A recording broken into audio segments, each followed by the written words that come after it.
I would like to pay our respects to the past, present, and emerging Aboriginal teachers and students within the university. On the lands that we study, we walk, and we live, we acknowledge and respect the traditional custodians, the Dharawal people, as they are the cultural knowledge holders of these lands. As we share our own knowledge, teaching, learning, and research practices within the university, may we always pay respect to the knowledge embedded forever within the Aboriginal custodianship of country. Thank you. As I sit amongst the breeze, I think and wonder about those before me. My feet within the sand, I'm grounded to the land that holds a culture as old as time, yet our nation deemed the custodians to have done a crime. As I sit, I wonder how long the trees have been beneath me, the stories it holds, the truth it could unfold, and its connection to country it would let free. In the present moment, as the breeze pushes on by, I think about this country and I question why. Why our connection to land is lost in a second, and we are so focused on the present. We forget about what nature has to offer, and from the waves and to the trees and everything beneath. To the land I walk upon is where my connections are drawn from. In this moment, I reflect on how much this land has given me and how it has set me free. As I sit here on UN Nation, I feel a sense of connection and realization for the importance of country and its protection. Journal entry for beach cleanup. I feel as though we have the greatest effect on sustainability for our country and our environment. Today, myself and my partner ventured down to our local inlet and beach on UN Nation to clean up any rubbish we could find. I didn't realize the impact this activity would have on my connection to the land and feelings towards country. I felt a sense of sorrow to see so much rubbish being neglected and pushed into our waterways. These waterways provide the opportunity of leisure and life for both us and the marine life.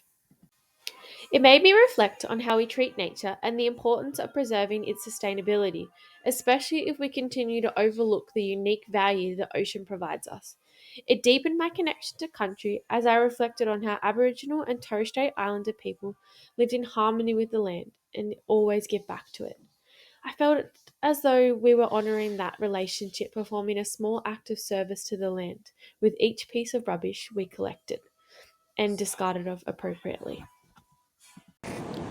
This meditation experience helped me deepen my spiritual connection to the land, to country, and to myself. I spent 10 minutes on this rock connecting through deep breathing exercises. During this experience, the deep breathing exercises allowed my mind to slow down and really allowed me to connect to the land and be present within the moment. It allowed me to listen to the sounds of the land, from the waves crashing to the birds chirping. I felt a sense of being open and truly listening to what the land was saying to me.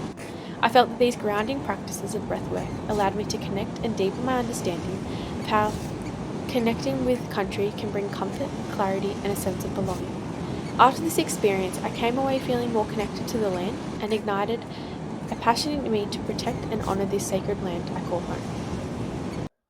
On our scenic walk around the headland of Dolphin Point, my partner paused to show me the Aboriginal midden he came across. Jake, who has currently been able to reconnect with his Aboriginal heritage, explained that middens are one of the most prevalent Aboriginal cultural heritage sites. He explained that the remains of shell, charcoal, fish bones, and ash are valuable evidence of how Aboriginal and Torres Strait Islander communities would hunt and gather food along the coastlines. He explained the importance of only taking what we need and giving back to the land. This experience resonated with me, highlighting the importance of acknowledging Aboriginal culture and continuing to weave it into our daily lives through the protection and respect of the environment. Through being on country with Jake and learning about his cultural understandings allowed for the past to be brought into the present. It transforms the landscape from just nature into a place of deep cultural significance.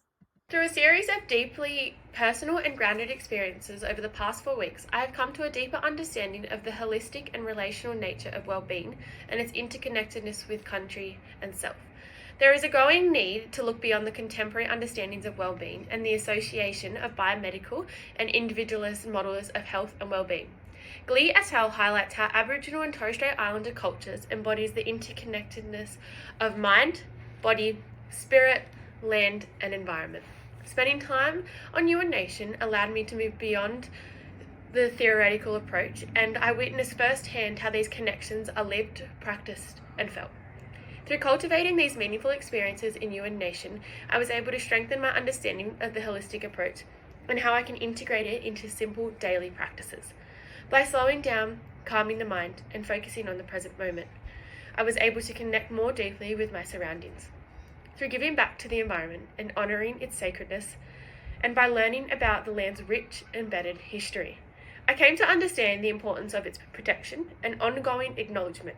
I discovered that well-being is not solely achieved, rather it emerges from the relationships we nurture within ourselves and the land. The 3 articles I studied investigated the role of nature has on improving our health and well-being through connection with nature. All 3 articles relied on meta-analysis and quantitative data primarily sourced from studies conducted in North America, Europe, and other regions of the global north. The common themes found in the articles aligned with an individualist perspective of what connection to nature meant to them and focused heavily on the psychological benefits associated for the individual. Barragan, Jason et al. 2023 identified that both physical and psychological connections with nature led to improvements in cognitive function, social skills, mental, and physical health. All studies value the use of self-reported indicators to predict levels of happiness, life satisfaction, and mental health for individuals that participated. Richardson et al. 2021 work aligned with this, stating that either direct or indirect engagement with nature fosters a sense of connectedness, leading to greater levels of happiness, feeling that life is worthwhile, and lower prevalence of ill-being. They further argued that the growing mental health crisis may, in part, reflect a broader societal disconnect from nature. Unfortunately, this leads to connection to nature being viewed from an interventional perspective. For instance, Freshwell and Gregg 2019 findings suggest that the targeted interventions, such as outdoor education initiatives or community nature programs, could enhance connection to nature and in turn improve well-being. Overall, these 3 articles highlight diagnostic factors to assess connectedness to nature for oneself and effective means through intervention to improve health outcomes. When researching further into this approach of connection to country and nature, I found it interesting to see AI views aligning with westernized interventionist models of public health. ChatGPT stated that the relationship between well-being and connection to nature is often understood through the scientific and psychological framework that emphasizes individual health outcomes and evidence-based practices. Nature supports mental health by reducing stress, improving focus, and enhancing mood. Nature is also integrated into public health and mental health treatments, with westernized models typically framing nature as a tool for self-care, resilience, and personal growth, often linking to its lifestyle trends and wellness industries.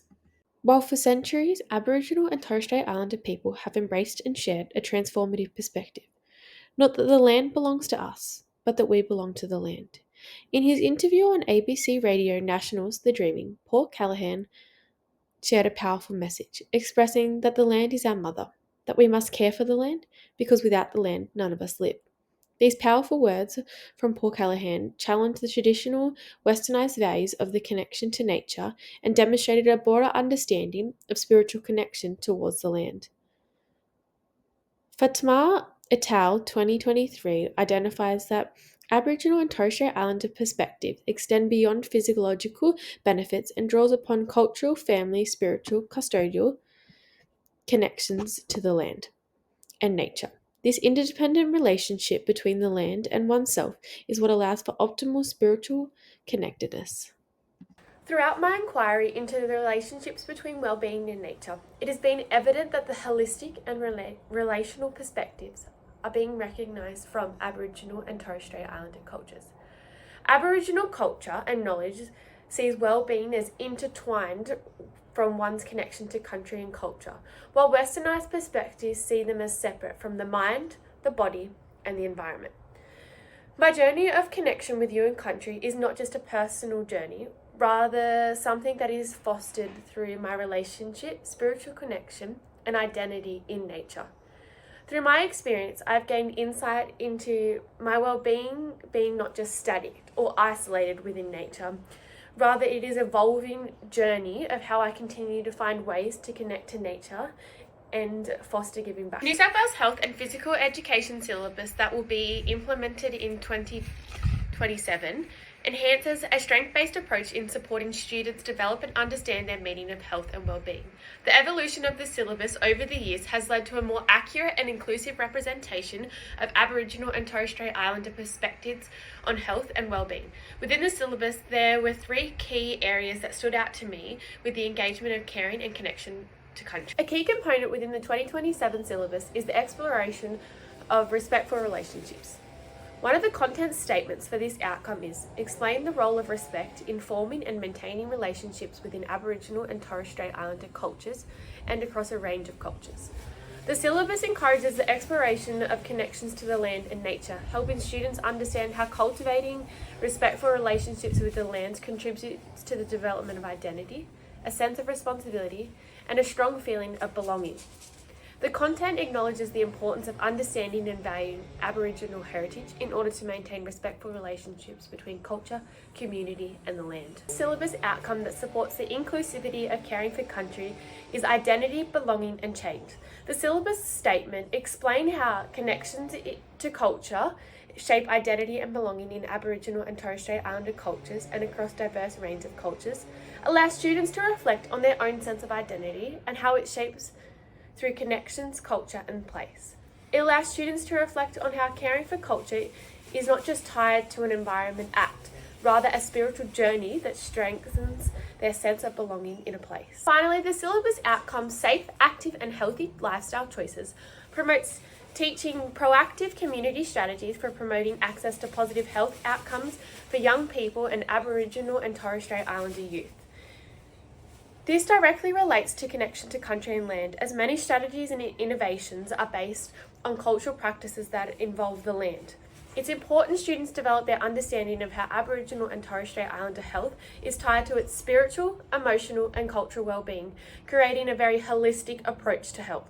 Supporting these avenues of teaching about caring for country and strengthening cultural identity can help lead to positive health outcomes. As a future PDHPE teacher, this learning has deepened my understanding of how Aboriginal and Torres Strait Islander perspectives can enrich the curriculum and deepen students' understanding of the importance of connection to country and land.